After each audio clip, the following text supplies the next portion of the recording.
Welcome everybody to the Johnson County Task Force on Aging Legislative Forum. Thank you for coming out today.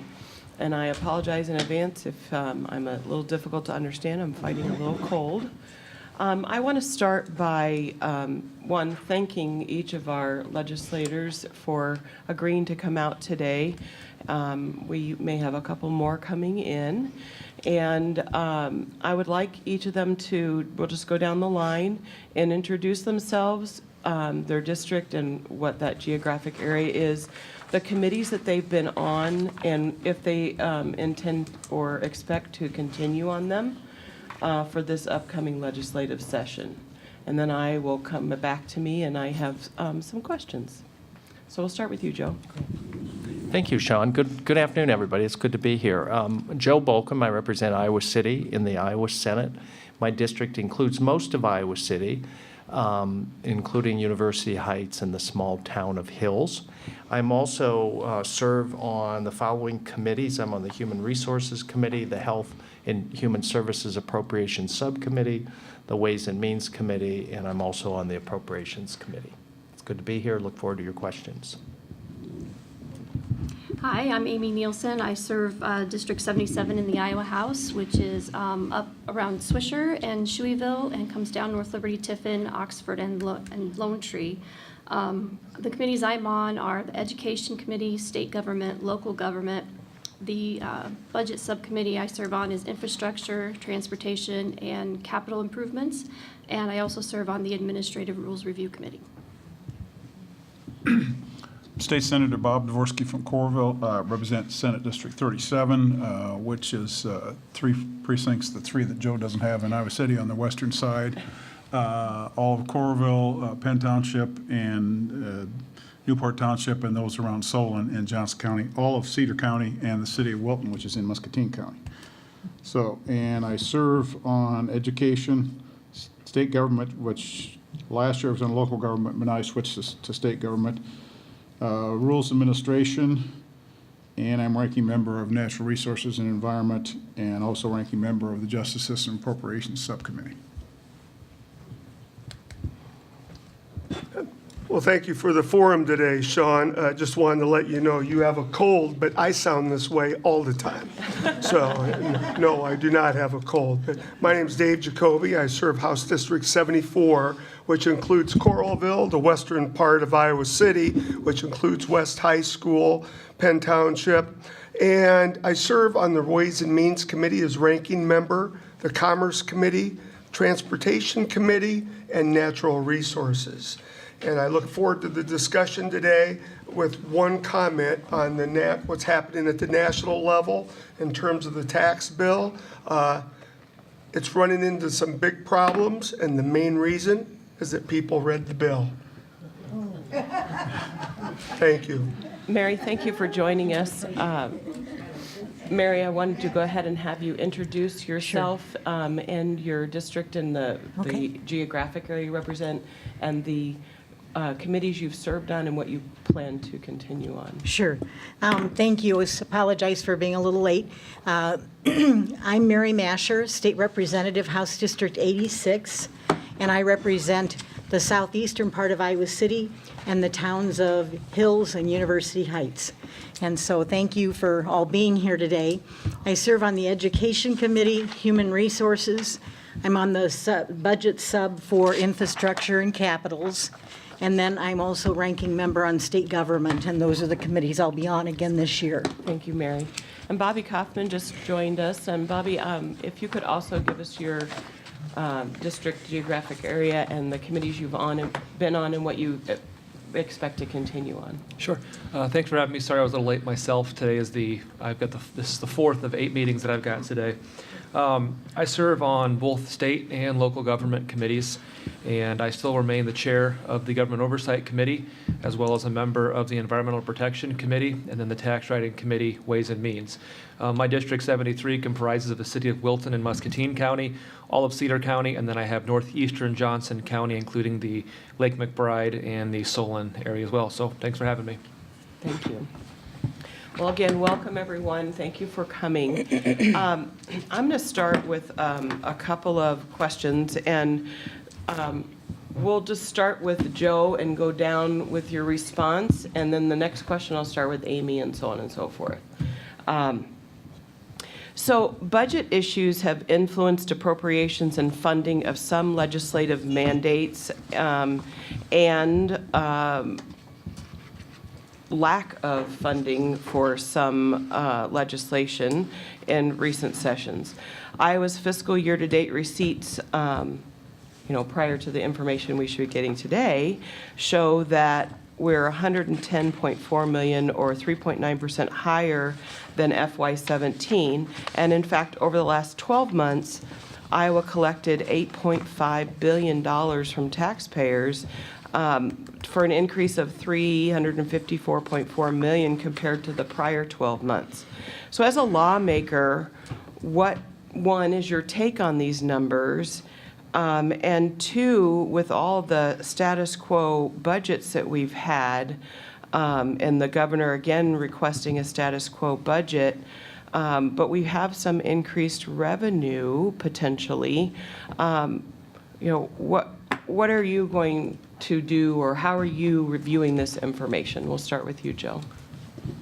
It's a really good question, and it's a little complicated, but maybe not try and make it as simple as possible. So the Revenue Estimating Conference is meeting right now. They started at 2 o'clock, and they're going to give a new estimate on how much revenue they think we're going to have for the current fiscal year, which ends June 30th of next year, and then looking at fiscal year 19, which starts July 1, 2018 through June 30th, 2019. And they're going to give new estimates today. The last time they gave an estimate in October, they suggested that we were going to be about $35 million less in revenue than the previous estimate, which the state built our budget on, which the Republicans basically crafted a budget around. Our process is we have this 3-person Revenue Estimating Conference. They tell us how much money that we think we're going to have. Then the legislature goes to work on a budget. We're allowed to spend 99% of the estimate. And if the estimate is off, as in money doesn't come in that we expect, we have to cut the budget. So in January, when we return, which is coming right up, we start back 4 weeks from today, I believe. Based on the October estimate, we have a $35 million we have to cut out of the current year's fiscal budget. Okay. So how's the Iowa economy? The Iowa economy it's not great, but it's not terrible. We continue to pretty much have full employment. People are, I think people's confidence is okay in the economy. I think people are spending their money. We've given up a lot of revenue that comes into the state in the form of a property tax, commercial industrial property tax cut. Right now, we're spending about $280 million of revenue that comes into the state, and we're handing it over to commercial and industrial property taxpayers. That money's not available for anything else. And then probably the fastest growing part of the state budget is the tax credit spending side of the budget, about $400 million estimate for the current fiscal year. And so when you look at all the spend, and then you look at, so that's some tax stuff. And then if you look at the appropriation side of the budget, where we have an education appropriation committee and a justice appropriation and transportation and infrastructure and health and human services, those budgets have all largely been flat over the last 7 years. Governor Branstad and now Governor Reynolds have basically told their department heads every year for the last 7 years, don't ask for any more money in the new budget. Okay? So what's happened is with raises and health care insurance going up in, say, the Department of Transportation or Department of Human Services or DNR or Department of Agriculture, when somebody retires, they quit filling the positions because they need that money to fund. The lights are more expensive, the insurance is more, everything gets more expensive in 7 years if you have no more money. So we've seen basically kind of a cannibalization, if you will, of things. So for example, in July we quit doing in-person inspections of nursing homes by the ombudsman, the state long-term care ombudsman. They're going to phone in the inspections now because they don't have money to pay for cars for the ombuds people to go inspect nursing homes. That's an example of how tight things are. We got rid of the state forester. The state forester spends most of his time out helping people that own private woodlands how to manage them. We don't have him anymore. We used to have something called a state geologist. Helps all the industries in the state figure out how to get water for things like ethanol plants and fertilizer plants and nuclear power plants. And that position is no longer with us. So we've had a lot of, so people say, well, can't you just cut more stuff? You've got revenue, and basically we've been in a very austere place with the state budget. And revenues still are growing, as Sean noted, but because of the spending on these tax giveaways and the property tax, we can debate property taxes, whether we should cut them or not, but we did, has really hamstrung our ability to fund kind of basic priorities like mental health, support for people with disabilities, support. I mean, the State Department of Aging got cut 12%. You know, we're not in a recession, but their budget got cut 12 or 13%. So we've got kind of I would suggest that we've got some pretty profound mismanagement of the state's resources by the Reynolds administration at this point. And looking at 2018, the Republicans in control of the legislature are suggesting that we're going to come in and cut taxes. And maybe eliminate the income tax in Iowa, which is more than half of the state's revenue is income taxes, and there's talking about maybe we shouldn't have an income tax in Iowa. So there's a lot That would be, just to give specific numbers, over the last 12 months, that's or the last fiscal year rather, 172.5 million or 4.9% increase over the last year. But we had a reduction in the bank franchise tax, a decrease of 3.4 million. And we had a decrease in tax refunds of 28 million, and that does not include school infrastructure refunds. But we still have an increase of 354 million compared to the prior 12 months. Yeah.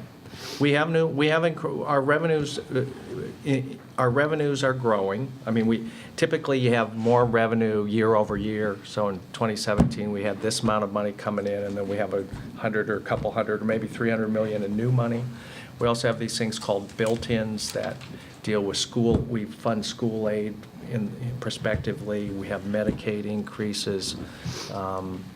There's a number of things that are built in year over year that eat up some of that money. So the budget's very tight. If you want anything new, we're going to talk about priorities. It's going to be really hard to find any money when we're coming in the door in January actually cutting the budget.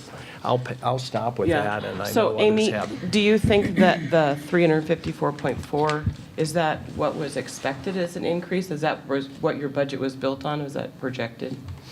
Yeah, the budget was built on the Revenue Estimate Committee's, the number that they gave us, and now, we're expecting another one here, so we're hoping that nothing changes. But I don't think that I could explain it any better than Senator Bolcom did. The only thing I would maybe comment on is that I don't think that we have enough people out spending their money, and I think that one thing that we could do to help with that would be to raise the minimum wage, which I'm pretty sure is not going to happen in this legislative session. So I'll let Senator Dvorsky talk about all the good things budget-wise. Senator Dvorsky? Well, I think Joe laid it out very well. He's ranking member on appropriations, so he knows that stuff now. So, not that he didn't before, but he's deep into it now. Way to catch up, Joe. One thing maybe wasn't highlighted is the December meeting of the REC is the number we have to use. All those other numbers are just sort of advisory. The number we always have to use is the December number. So whatever number they come up with today for this fiscal year and next fiscal year, we have to use that number. And obviously they're going to lower the number for this fiscal year because they already recommended that in October. So they'll lower that number, and it remains to be seen whether or not they'll lower their number for fiscal 19 or not. The REC is composed, and people have been complaining that we've been way off on our estimates, and we don't have too good of a handle on that, but they've been complaining we don't have it set up very well. But I think the structure is pretty good. The REC has one person from the Legislative Fiscal Bureau, which is usually Holly Lyons, who's head of the Fiscal Bureau for the Legislative Services Agency, representing the legislature. We have one person from the executive branch in the past several years has been Dave Roederer, who's the head of the Department of Management, or the one who does the budget for the governor's office. And then there's a citizen, I believe he's a CPA out of Clear Lake, that he meets, and then they decide amongst themselves what are the numbers. So I think the way it's structured is a pretty good structure. I think we've been lowballing a couple things the last few years, though. One thing being, we took a tax off consumables, which were products that you used in manufacturing, that they shouldn't be taxed. And I think maybe as far as policy that makes some sense, but the estimates from the Department of Revenue are way under what they're using. They talked about 25 million and they're spending 90 to 100 million. So there's a number there that it doesn't reflect reality. And there's a couple other ones out there too that we're trying to deal with. So we need to get a better handle on actually what's coming in and what is there. But the $340 million or whatever, we always start with a big number up here, 300 or whatever, then we put some build-ins in, then we put in Medicaid, and by the time we're done, we're in minus territory. So that really doesn't reflect things. So, but it's going to be tough finish up this fiscal year and tough next fiscal year. Okay. Mary? Thanks, Sean. The revenues, it's interesting because you would think that if you listen to everyone, that the revenues in the state are down. Yeah. And that is not true. No. Our revenues are up, but our commitments for those revenues are up too. And that's what's creating the hole for us. We implemented some tax cuts that we could not afford. And we are all paying for that now in light of the fact that now we're not able to make our commitments to education, to health and human services, to all of those things that we said were our top priority. And instead, we've been doing giveaways to out-of-state corporations to the tune of billions of dollars, and it is creating this hole for all of us, and it's putting us in a world of hurt in terms of meeting the needs of our own people. That's what needs to be relooked at. We need to look at the tax cuts again. We need to look at the tax credits again to determine, are they really meeting the needs of our people, and are they creating the jobs we said they would? And that's where we've been woefully inadequate and negligent in safeguarding those dollars for the public and making sure those tax cuts and credits are doing what they were intended to do. Bob's right, the December REC is one bellwether date, but also in March, there will be another REC meeting, and whichever of the two numbers is lower, that's the one we base our budget on. So you can anticipate that being Not if it's down. higher, though. If it's higher, then We we don't go. get that. We don't get to We don't get that. increase funds, Only if but it's lower. whichever one is lower is the one that we base our budget on. So that's where we run into these issues and problems with not being able to adequately fund education, not being able to adequately take care of our Medicaid payments. Those are the things that we need to really and truly pay attention to, and we need to be diligent about going through those tax credits and determining whether they should continue or not. I think it's Dave's turn. Is there anything left? Well, let me just, it's simply, it is complicated, but it's simply a matter of priorities. You prioritize what you're going to fund. The revenues are not decreasing. They're not increasing at the pace that we once thought. Iowans are working. Iowans always work. The unemployment rate is low, but the underemployment rate is significant in Iowa. There's a number of people working 2 and 3 jobs to make ends meet, and while they're paying their income taxes, that remains a strong revenue stream for Iowa, but the sales tax, the second level, the second thing that pumps money into our revenue stream, has seen a decrease, and that's because if you're working 2 or 3 jobs, you usually don't have enough money to spend it on, I don't know,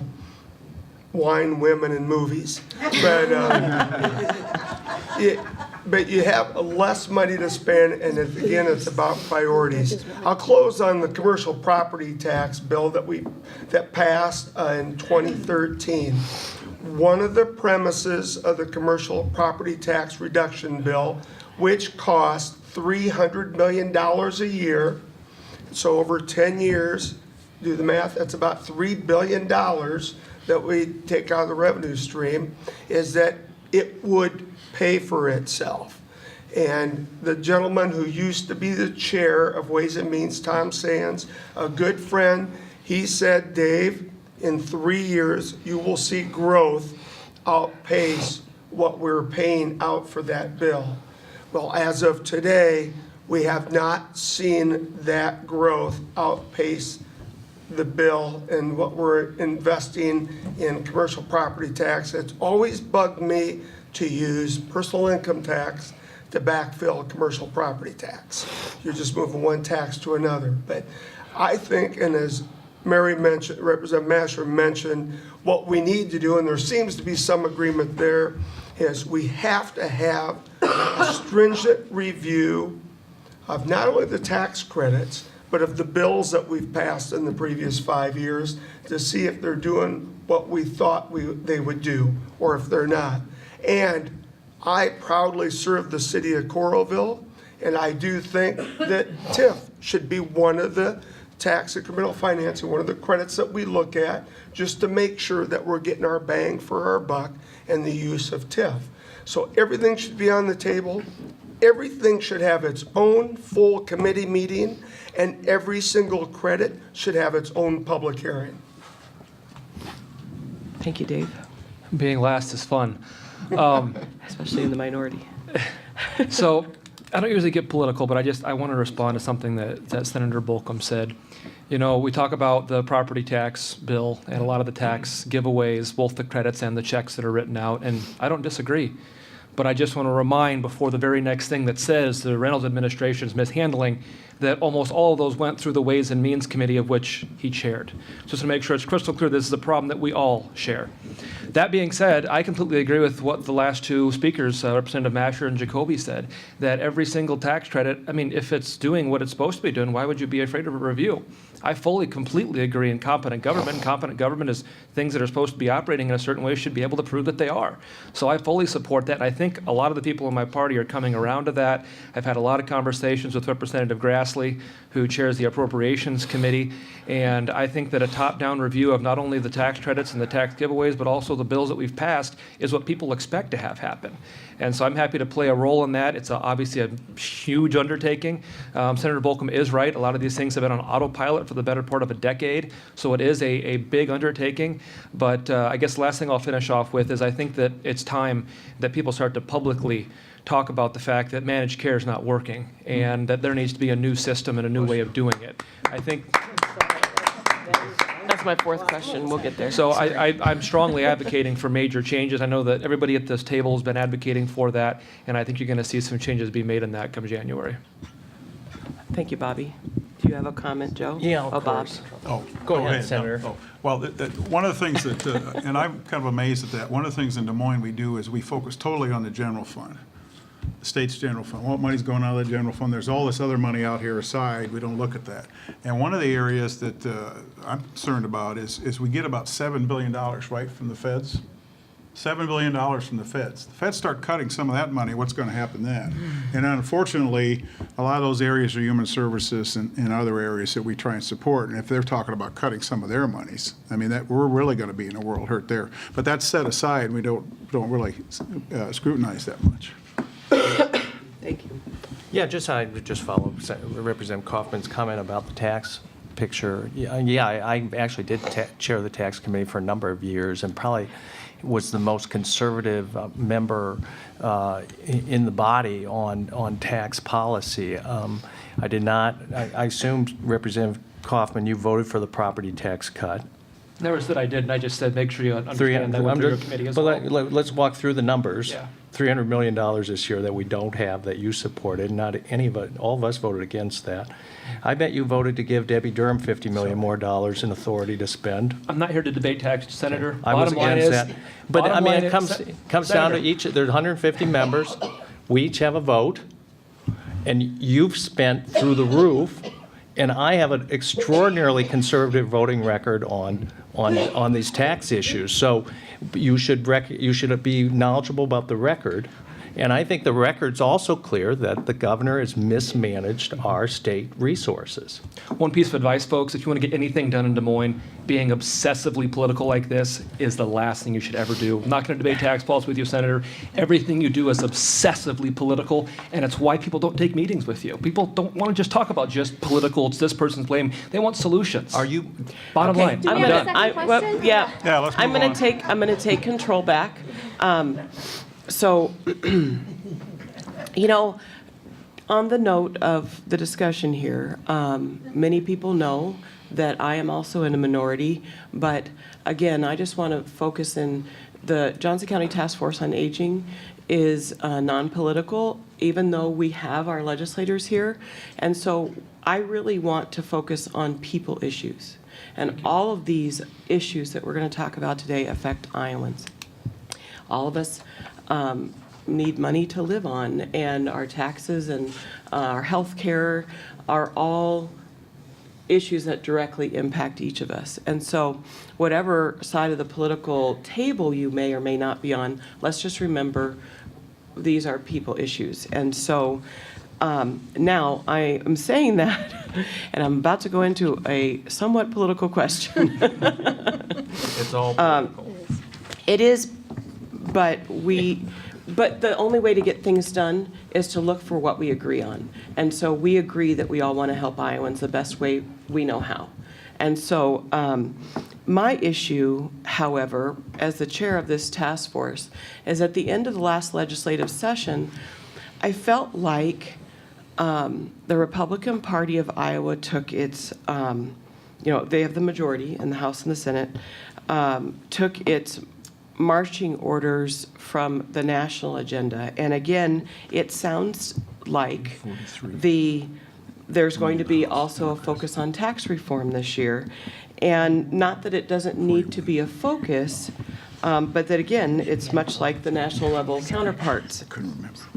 So, but each of you seems to be pretty passionate about what is right or wrong with our current state tax policy as we're talking about revenues and being able to fund things or not fund things and how that works. And so I'm going to actually start with Amy on this one. How do each of you endeavor to balance this focus? It seems that the main focus is going to be on tax reform policy, even at the state level.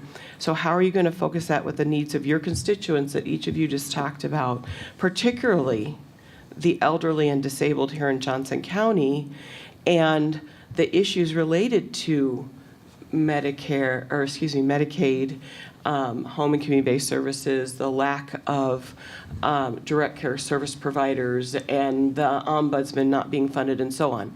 How are you going to balance this agenda of tax reform with also getting these where we live needs met? We'll start with you, Amy. Well, quite honestly, I think the only person at this table that can really answer that is Representative Kaufman, because we're all in the minority, so we don't have any say in the crafting of the budget until it is given to us. And then we can stand there and we can talk about the things that we don't like, but at the end of the day, we're probably not going to get the things that we want funded. So I still will get up and in committee meetings and on the floor talk about the need for funding for especially our health and human services programs, the ones that have been just decimated in the last couple of years. But really, if you're looking for some kind of balance, you're going to have to ask Representative Kaufman how that's going to go. Okay. We'll go to you, Bobby. I don't want to jump everybody if you want me to. No, go ahead. So you want me to answer the original question or Amy's? Representative Nielsen's. I'd like you to answer mine. My question is, so you as a representative of the majority party, how do you endeavor to represent and focus on the needs of your constituents, particularly the elderly and disabled, while balancing that with what appears to me, and this is my personal opinion, a national agenda forced on our state? Yeah, there's, I can't say with any more unequivocal absoluteness that there's no national agenda being forced on our state. I completely disagree with the premise of your question, with all due respect. Okay. The bills that were passed, that everybody up here and most of you dislike, the representatives that I've been speaking with for years have been wanting things like that. So some sort of national agenda just simply doesn't exist. I was in those meetings, I was in those caucuses. There may be similar agendas in other states that are the same. So I reject that premise, first of all, and I personally take my marching orders from nobody. But that being said, I think I've walked the walk since last session and the beginning of this session. You look at what we've done in the Oversight Committee, it's very tiny, and it's a tiny percentage of what needs to be done. But we've looked at the Department of Human Services and how they operate. We've been able to make some small changes, and I've been trying to, I know there's been a lot of folks up here that have been trying to push the obviousness that things need to change. Managed care, mental health, the way the elderly and disabled are handled with nursing homes, it needs to change. And I think that I don't know why politicians are afraid to say that things need to change, that mistakes are made. Managed care was something that none of us initiated. That was Governor Branstad that initiated it. I hope Governor Reynolds says it was a mistake, and here's how we ought to correct it. Amen. And so I think that is I think that look, you said it perfectly, looking for ways that we can agree. The thing that you don't see is 83% of the votes last year, we actually had our staff count up the votes. 83% of the votes we took last year were bipartisan with over 90 votes. But those don't catch the headlines, those are the controversial ones. And so I think when 83% of the time we're able to work together, if we can move more towards that being closer to 100, I mean, you look back in the Reagan days, Reagan and the Speaker of the House, Tip O'Neill, they were the best of friends. They got together, they hashed it out, they found a middle ground. And I think that's the thing we can do on managed care, mental health, and all of this. So Bobby, I'm going to actually rebut a little bit here, or redirect my question. Sure. So being a member of the same party as you, my concern though is that I've heard these talking points that you had these majority votes and so on and so forth. It's not talking points, a fact. I've heard it from other representatives. Okay. So my issue though, as a voter in that party, is that I feel like the issues for Iowans, particularly elderly and disabled, those things like funding for, you have to have money to fund these changes or these supports for the elderly and disabled and managed care because we have it now, or a decision the other way. But because you're focusing on other things, these other issues, they weren't given time in committee to pass through. And so that's my real question is, how are those issues going to be given the time and potential funding to really meet our Johnson County and other constituents where they live every day? I don't want to take up everyone's time, but to say that appropriations weren't given time because of policy, those are two different committees.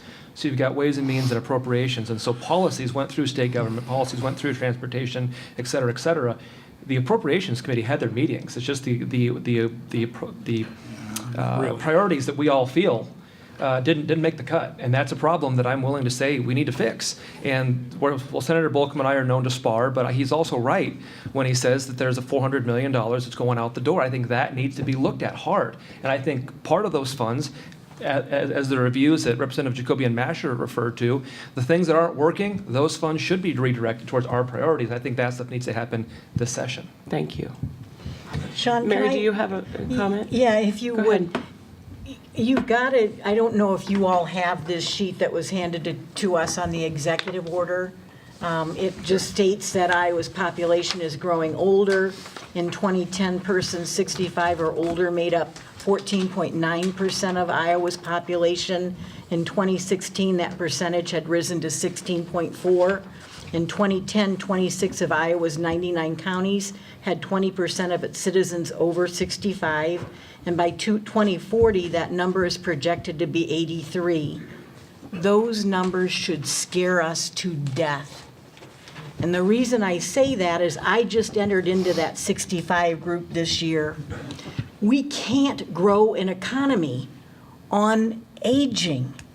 We have to have a vital working population to take care of all of us.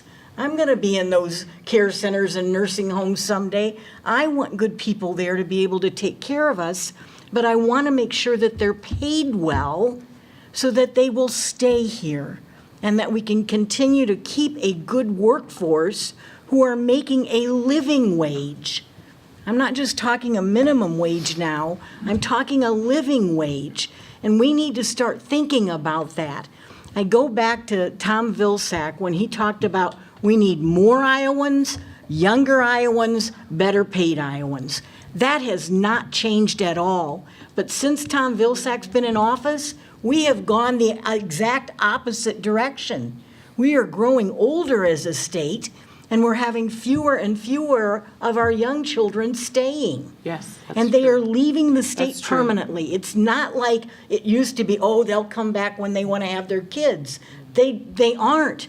I'm glad are Bobby seeing the and boomerang. yeah, I am glad Bobby and Amy are still here because we need that young population to be able to grow this state. We are losing the battle in terms of we're one of the slowest growing states in the Midwest. We've got to change that paradigm. And a lot of it has to do with good paying jobs. We educate them well at our universities and community colleges, and then they do the math and figure out, gee, I can go to Illinois and pay off my student loans, and I can get a job in Chicago, and then they don't come home. We asked the REC group that we were with the other night, how many had kids that lived out of state? It was probably 90% of them raised their hands. Their children don't live here anymore. So you've got to have a growing population of young workers and people entering the workforce, or we're going to be in a world of hurt. That 2040 number scares me to death. And we have got to change the paradigm. Part of it is good child care. We need really good early childhood programs so that kids, people who have children, can afford to take their kids to a setting that is good and quality, and they can be assured that those children will be well cared for. It's one of the biggest expenses for young families. We know that. So the more we can do to help that younger population and attract more young families to Iowa, the better off we're all going to be. I'm glad to see that the governor is wanting a strategic plan for seniors, but my God, That's a proposed. I Yes. understand that, but the point being, Don't even we work need on to it. make sure that we've got young people to sustain this economy. Otherwise, we are really, really going to be in a world of hurt. Thank you, Mary. I know Bob has a quick comment. I just want to also add to your point is that those numbers also indicate that the industry in Iowa is caring for our seniors. Right. And so that's where the direct care workforce issues have to be addressed. It seems very obvious to me that that is where we're going in the next 20 years. And so that is also one of the things. I think that I'm going to have Bob talk, and then I'm going to have Larry Coogee come up from Older Iowa's legislature and talk about these proposals before I have my last question. So Bob, go ahead. I assume everyone's aware there's an election in 2018. That's why this is going on, I'm sure. You know, they could have done that a long time ago, but now they're coming up with this. Anyway, to Mary's, Wait, Bob. That's not from the it's executive. not from the, this is from some other, to get people together to actually do something? This is proposed from the Older Iowans Oh, Older Iowans legislature. Yeah, legislature. we're going to talk about it. So it in a minute. hasn't 10 to 1, passed Kim yet. Reynolds is going to run on it, though, if it does get passed. Even though she has nothing to do with it, she's going to run on it. Well, What- it's very similar to health and all policies, is to have a senior focus in your policies and funding and so on. Yes, yes, So, She's not agreed to that. Right. yes, Right. yes, so. For I'll the make sure audience, we will read- enlighten you in just a moment. Yes, yes, yes. Well, to Mary's point, I would talk about, one of the things we seem to have done in Iowa, if we need more Iowans and better educated Iowans and all those things, we seem to make a real effort to cut back on funding for education, cut back for preschool, and also try to be unwelcoming to immigrants. I mean, we've done a really good job of that, and you saw the incident the other day in Forest City and that kind of thing. I mean, this stuff goes on and on and on. We don't do anything about it. I mean, one of the things that's going to be interesting to see as a case, as you know, Rockwell Collins is going to be bought by United Technologies. And one of the things Rockwell struggled with was getting a diverse workforce here in Cedar Rapids. And I wonder if United Technologies is going to look at it and say, well, we don't want a headquarters here because they're not diverse enough. And Rockwell tried for years and years to get people in the area trying to do that and move those things forward, and made some progress, but maybe not enough. So it's going to be interesting to see how huge corporate America looks at this and sees what we're doing and how we need to change some of these things, that's for sure. Yes, I agree.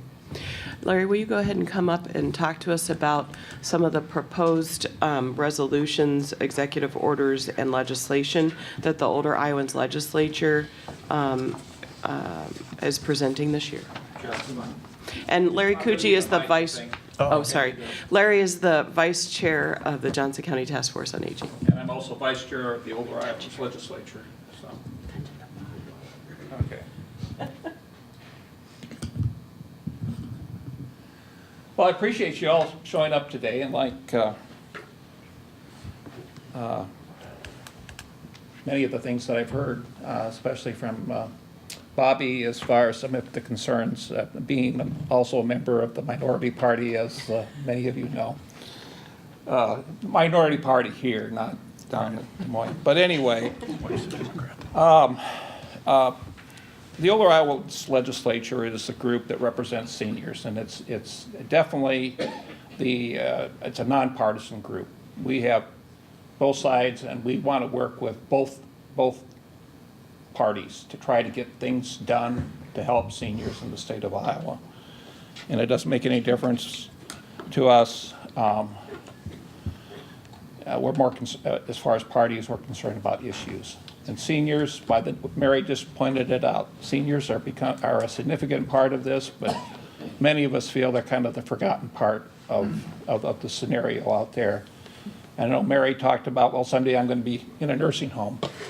Well, we don't want you in a nursing home. We want you in your home as long as possible. And we think it's more economically feasible to keep seniors in their homes as long as possible, rather than the solution being nursing homes for those.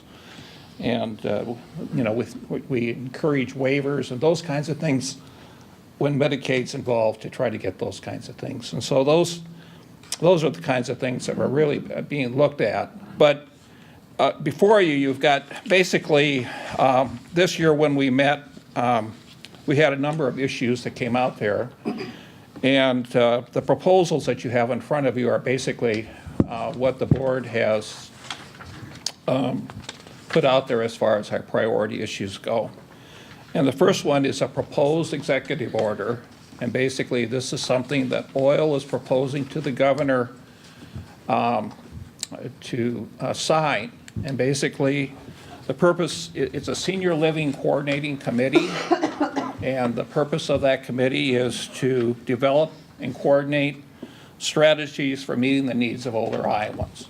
And basically, it would be agencies would have to be talking to each other, and also groups that are out there would be part of this, and the governor would convene this and come up with some kind of strategy, because right now there really isn't a strategy with dealing with older Iowans. It's basically the strategy, well, we'll just ignore them as long as we possibly can, is kind of the gist of it. And we're going to ignore the problem, kick the can down the road until we have numbers that we can't kick it down the road anymore. So that's the purpose of the first one. Again, it's just a proposed order. So Larry, where are you on the process of meeting with the governor to have this discussion? We've met with Nick Pottabaum and who's the legislative guy, the guy that deals from the governor, Ted, is it Ted? Yeah, Ted Stopoulos. Yeah, Ted. We've met with both of them and presented this to them. The governor is aware of it. We have not personally met with the governor at this time. We're trying to get a meeting with the governor, but we haven't met with the governor. What was the reaction from the staff? The reaction from the staff was non-committal. Okay, that surprises me. No, I understand Yeah. that, but I just was hoping they would help facilitate a meeting with the governor and would help assure you. I'm working on that through Nick, and so we're hopeful that that's going to happen. We have met with a number of the department heads and have received support from them. So we've met with Jerry Foxhoven, we've met with Linda Miller, That's the only guy I can't get. Rod That's the only guy Roberts, I won't meet with.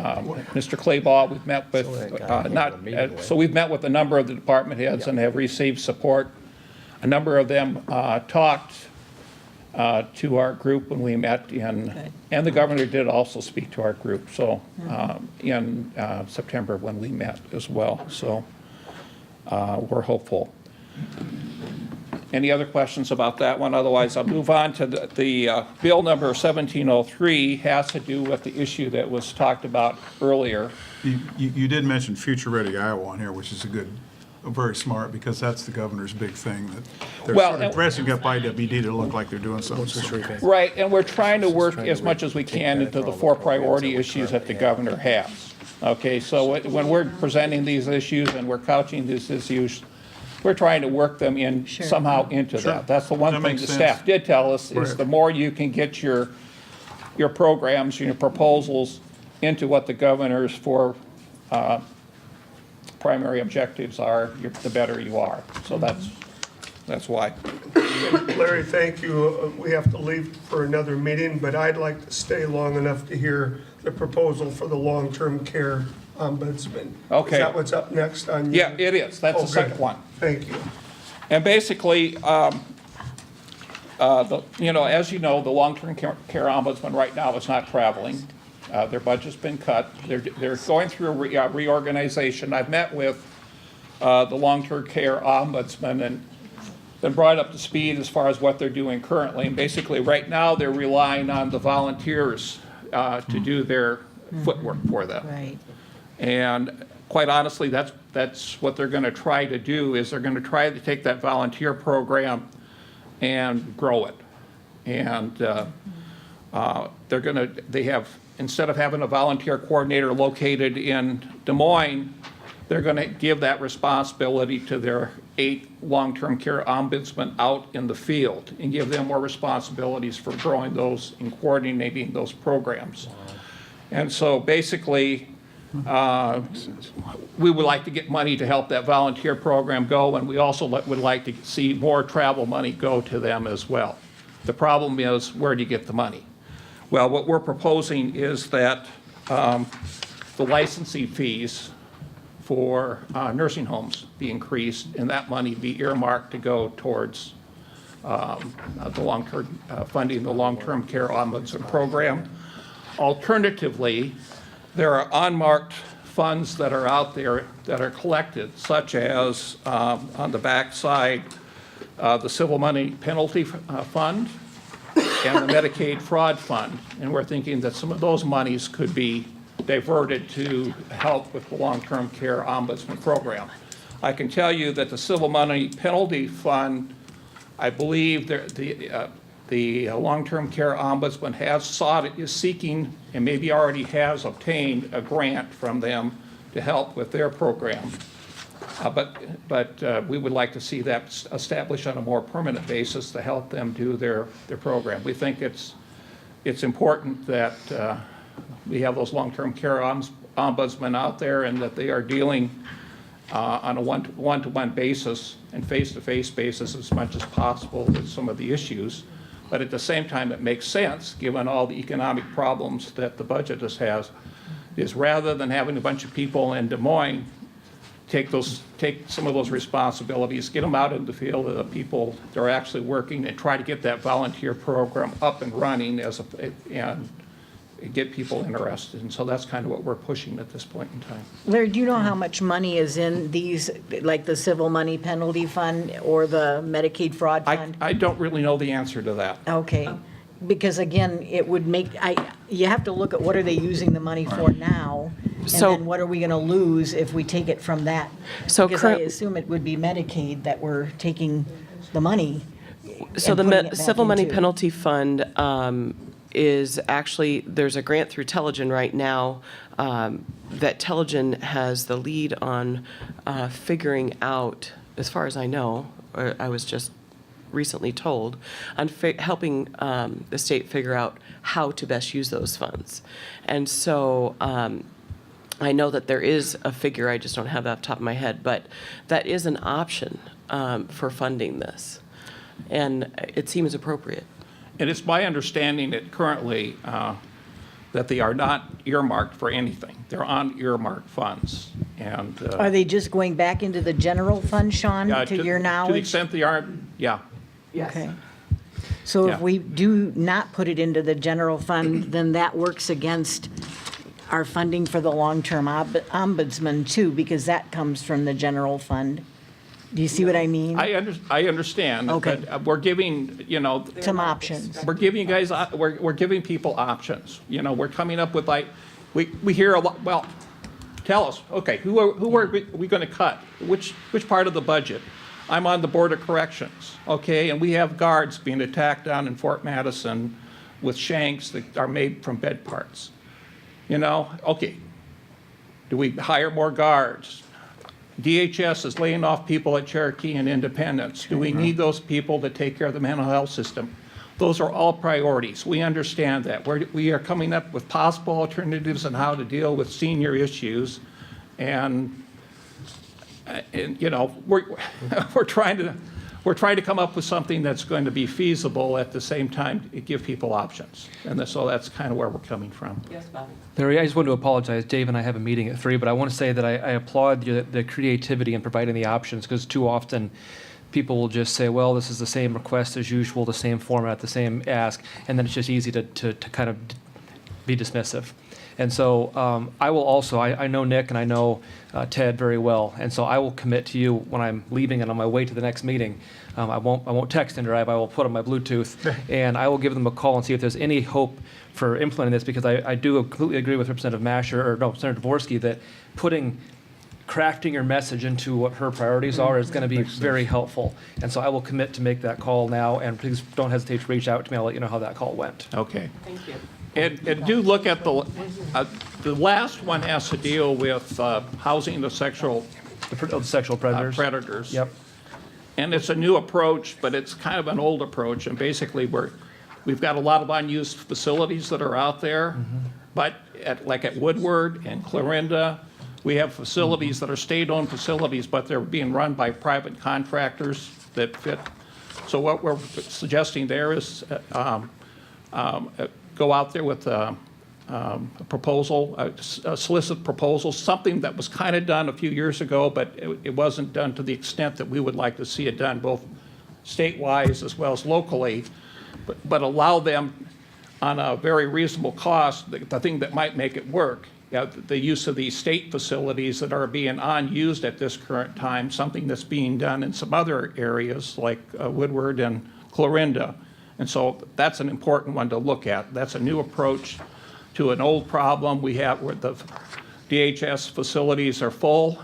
You talk to the corrections people, and we have 800 offenders at Newton. We've got probably another 600 scattered throughout the system.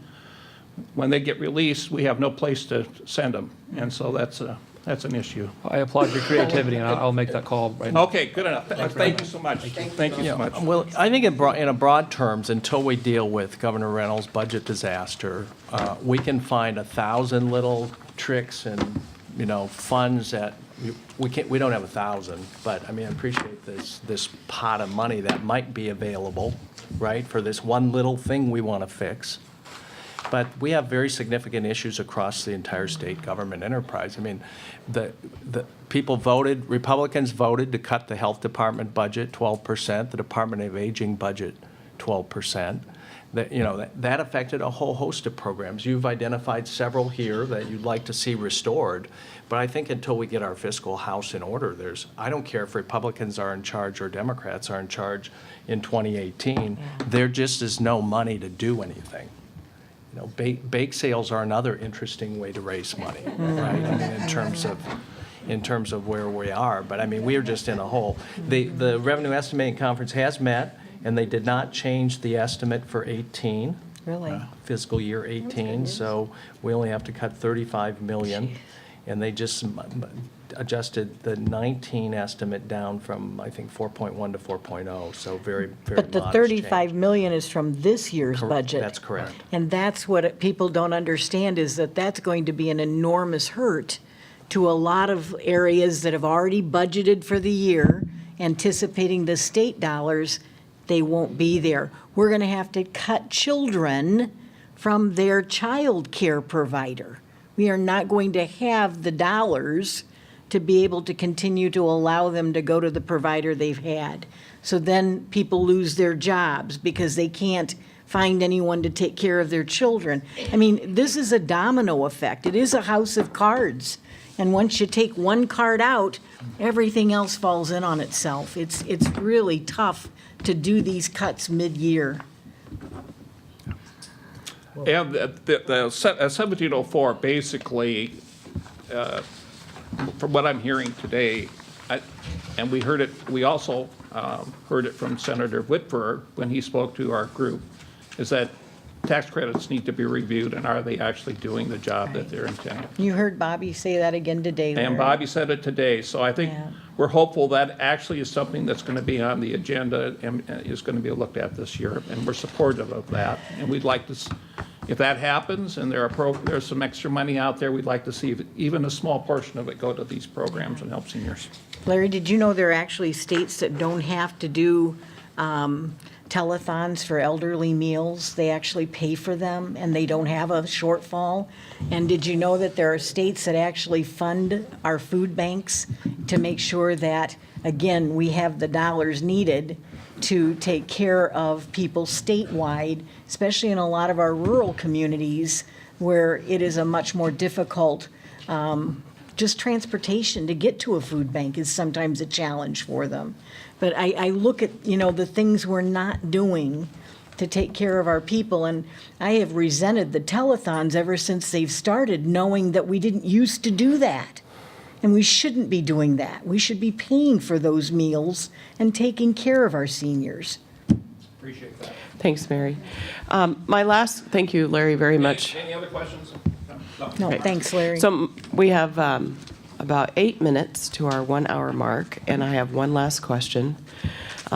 Several of you were able to attend our MCO forum last month, and just on the heels of the announcement that AmeriHealth Caritas was leaving the state, and all of those beneficiaries were being transferred to United Healthcare Group, who also has had no substantive infrastructure because many of the providers in the state opted not to contract with them. So they're scrambling to write contracts to cover the care of their new beneficiaries. But that was mainly due to them offering only low reimbursement rates as compared to both AmeriGroup and AmeriHealth Caritas. So I know each of you serves on various committees, and many have nothing directly to do with healthcare. But how are you planning, if anything, to take up the cause of the groups that have the greatest impact to them in this change, namely those who receive home and community-based services and long-term services and supports? As an aside, we have made recommendation to Jerry Foxhoven, the Director of Health and Human Services for Iowa, to actually take that group as a carve-out back, as he suggested in September, and have Iowa Medicaid manage the care for the home and community-based services recipients and the long-term services and supports recipients. So I'd like to hear your take on that, and we'll start with you, Joe. Well, I have in front of me a letter that all the members of the Democratic caucus in the Iowa Senate and the Democratic caucus in the Iowa House are sending to Governor Reynolds and the Republican leaders, saying it's time to come to the table and begin to work to fix the Medicaid privatization disaster. And that'll go out, I hope, by the end of the week, but basically saying we do our best work when we work together. Your unilateral decision, Governor, to turn this big enterprise over these insurance companies to make profit off of people's mental health problems is not working, and let's get together. I'm not hopeful at this point about the governor's willingness to come to the table on this. Last week there was a forum with all the gubernatorial candidates. She pretty much doubled down and said everything's fine. there might be a little bump over here, a bump over there, but there's going to be no major changes to how we're managing Medicaid. And I just wonder about her judgment. I mean, I know Governor Brand said kind of was that way, it's my way or the highway, which doesn't really work when you have such a large system you're trying to operate. And that probably the most concerning thing to me about the recent issue that's related is this ombudsman issue. The notion that these long-term care ombudsmen, who are very busy with Medicaid privatization phone calls, and I think it's going to be really hard for them to take phone calls and train a bunch of volunteers to inspect nursing homes. I think that's probably not going to work very well without more resources. But the governor's comment on this, she doesn't, I think if we even had money to restore cars to these ombuds people, she would not necessarily be for that. She said last week, more and more business is being conducted over the phone. It's just a reality. Change is hard. So does anybody honestly believe that we can inspect nursing homes over the phone? Okay, so I mean, it's an example, I think, of some really pretty questionable judgment, frankly. And I hope that this letter gets their attention to bring people to the table. I'm not very optimistic that's going to happen. But until we do that, I don't think we're going to solve the LTSS population in terms of bringing that back under state management. I don't think we're going to there's this huge issue with these integrated health homes right now. It's like the next thing that's coming, where our mental health center, which merged with Abbey and Cedar Rapids, is concerned about staying in business because of some changes that are coming through United Healthcare. So, Well, I predict that- it doesn't. The storm clouds are building again where privatization is concerned. Well, and- I predict that by next quarter, one or the last two will leave the state. I mean, they're in this to make money. And between that and the lack of either providers contracting with them or ones that have gone out of business because they can't afford to take the lower rate, United Healthcare only took a 3% bump. So how are they any more fiscally solvent to withstand the impact of this group than AmeriHealth Caritas was, which is why they left? We've asked directly, and they said they'll be able to do it. Okay. Is the line. And my That's my kids say prediction. that their rooms are clean. Right. Amen. I have 5 kids too, or 5 kids. I relate. Bob, do you have a comment on this one? No, other than just some, I hate to have downer, but just some interesting information that Mark Noley passed on the other day about the latest population numbers.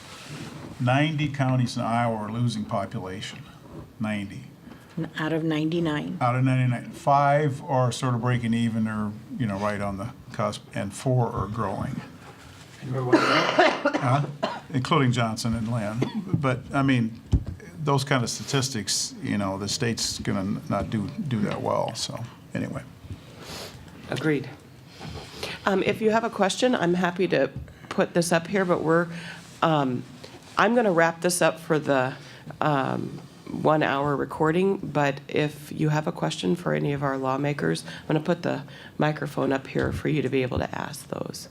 So I just want to thank each of you for coming today, and I hope that you are able to feel like you are accomplishing something this spring session, and that you're able to represent the needs of the elderly and disabled in Johnson County. So again, thank you for always coming and participating. I really appreciate it. Thank you, Thank Sean. you.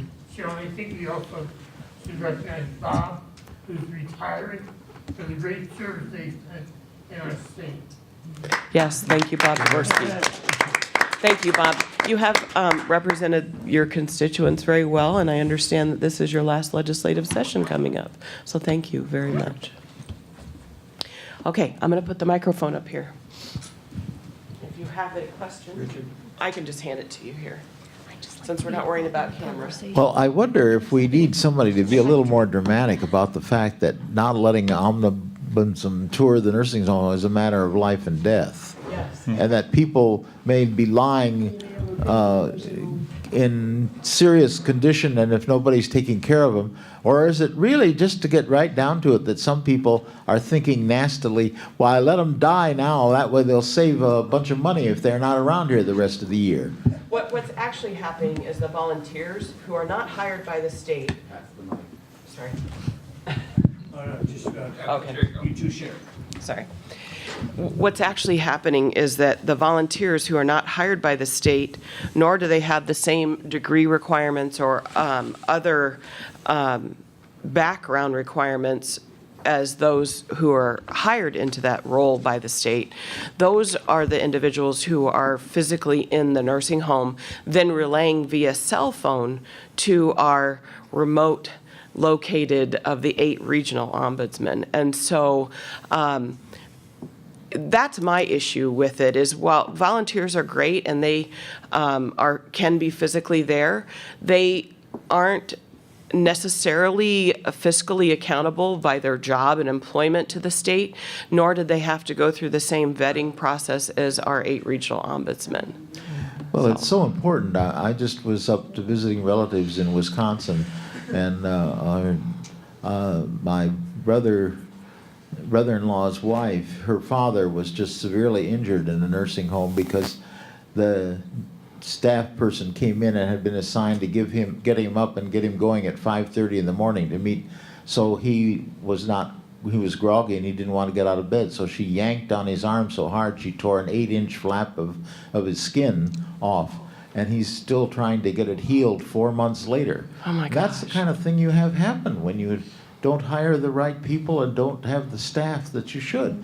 And it came home right in our own family when she talked about how her 91-year-old father has been suffering so terribly for 4 months because of this treatment that he had just because he didn't get out of bed at 5:30.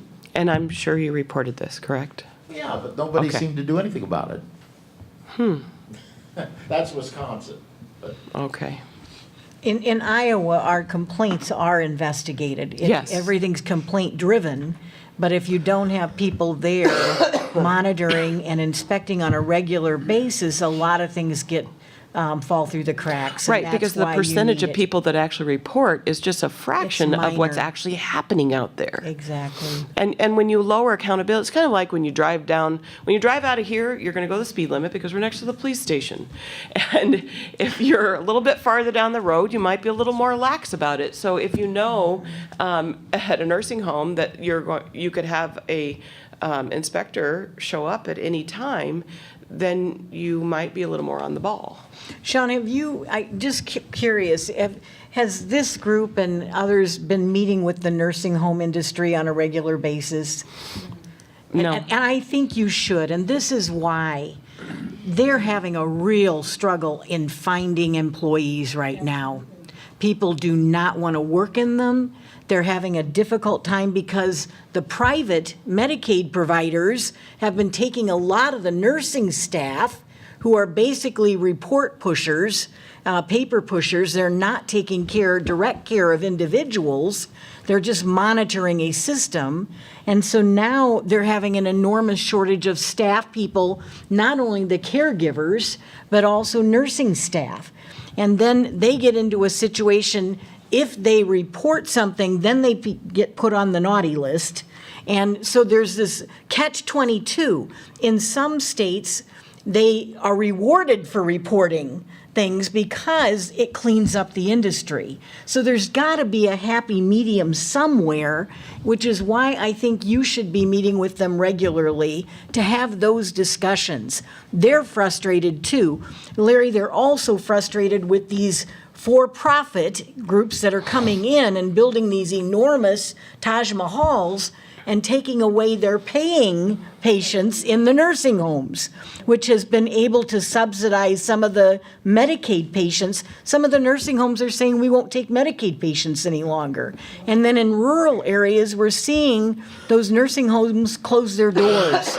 They're closing up because they can't afford to operate any longer. But So- they could change their business model. Then and let's talk about that, Right, and Sean. so I I've made agree. proposals. So Iowans want to age in place. There's a couple of Right. innovations in there that I published in 2013. And One of them is for these small care centers on the edge of a rural Iowa town to look at adult day, look at hiring or purchasing a couple of vehicles and sending their nursing staff into the little town that they border sure. and doing medication reconciliation and wound checks and well checks and so on, so people can stay in their homes so the homes don't die. And So- some of them are doing that. Yes, You now, know that yes. now, because they've become the caregiver organizations in those communities and actually providing that day-to-day care, making sure people have their meds, making sure that their blood pressures are being checked. So it's that well-patient check Yes. that they can't get out of their homes to do. Exactly. So you're right, that should be a way to go, but unfortunately, they oftentimes are struggling to find the nurses to do that. Well, and I think that there are more nurses that would prefer to go in the community than stay in the nursing home, quite frankly, just for the change of pace, even if they rotated their staff to do it. And then it would pay be a has become an different- issue Yeah, too, for as sure, you well for know, sure. because our Medicaid reimbursement rates are so low. So it's, you know, it is complex. You're right about that, but we should, A couple of items. yeah, Number one, nursing homes are making money, Yeah, okay? If they were not making money, they wouldn't be in business. And the way they're doing that is Corporation A owns a building which they rent to Corporation B. And, you know, it's that whole shell game. I mean, so when you start under the premise that nursing homes, they're a profit-making business. now there are some of them that are not. I mean, you know, Johnson County has 3 that I can think of that are either municipally, owned by corporations in the community, like Lone Tree or Sullivan, or Briarwood, which is owned by a couple. I mean, you know, but I would hope on the managed care, I hope you all will take up what Bobby said. I was encouraged when he said that he and others in his caucus think that managed care privatization is not working. I also heard him say, and I'd hope that letter, Joe, that you're talking about, I don't know who that's directed to. To the governor and the legislative leaders. But I would really seek to forge that partnership in terms of, hey, let's look at this. And the other is that I heard, and real hopeful, that I heard Bobby say that he agreed, Mary, with you and Dave about looking at the max tax credits. The tax credit. The one that I've researched is the research fund, which was basically started historically to encourage small companies. And that's not what it's coming to. Iowa is only one of 6 states where it's that Refundable. Refundable, yeah. refundable. You know, right there is, you know, looking for, you said 35 million? Right there is 46 million. That one little thing. The other, Marion, where I disagree with you on one thing. Mary happens to be my representative. Joe's my senator. Most of the time I agree with them. Seniors are not a drain on the economics of Save I don't Iowa. think I said that. I don't think I said that, Bob. You sort of implied they were. I said we need a burden. growing young population of workers in order that's to fine. sustain the economy. Yeah. There's a difference Okay. between that and saying that seniors are a drain. Because seniors really contribute a lot. I understand I that. mean, I am one of them. I I am know too. that. Hey, but thank you all. if there aren't any other questions, I think we're going to adjourn. Thank you all again for staying and being engaged. Appreciate it. Oh, go ahead, Lynn. Lynn, go ahead. No, Lynn, we're here. We're fine. Sorry. Lynn, we're waiting for you. Go. Is there anything can be done about the money that is invested in bringing industry in, and then they don't fulfill their obligation to the state. And so, I mean, for example, if they say they'll bring $500,000 in taxes from these employees and they don't, are they penalized for that? Right, who follows up on Or the promise? is there any way we can curtail a lot of this business coming in and leaving the state without doing what they're agreed to do? Ask the governor. Well, there are in many of the contracts where the state provides tax incentives to businesses in exchange for jobs, there are provisions about clawing back the money if, over a period of time. If, say, you said you were going to create 50 jobs, you can create 30. But it's really up to the executive branch who oversees those contracts. So it'd be the Economic Development Authority in Iowa. And I think there are examples where the contracts have not been fulfilled.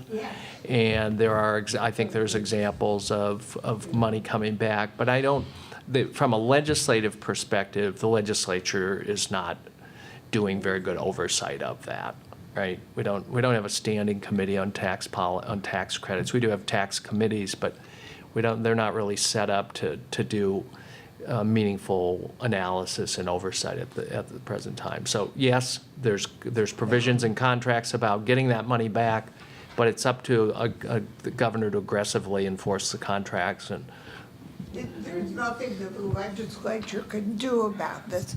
Couldn't they change the policy on this, giving money to companies? Could that be changed so that the governor's office doesn't have to do that, but in fact, the legislature could do it? I think, as a practical matter, I think the executive branch, you want to give them the authority to do it. You might not like the executive branch this year, you might like it after the next election, but I think you want, so I think administratively, I think the legislature could say to the Department of Economic Development, pass a law that says, we want an annual report from you on the contracts that you have with company A, B, C, D, E, and whether they're meeting the contract or not, and if they're not, what are you doing about it? I think you could try and pass a law to provide that kind of reporting that would give us some information to work with. Well, then I would agree with you, and I would support that. Okay, That's great. it's a good suggestion. I look to see Collins leave. Do you think so? Absolutely.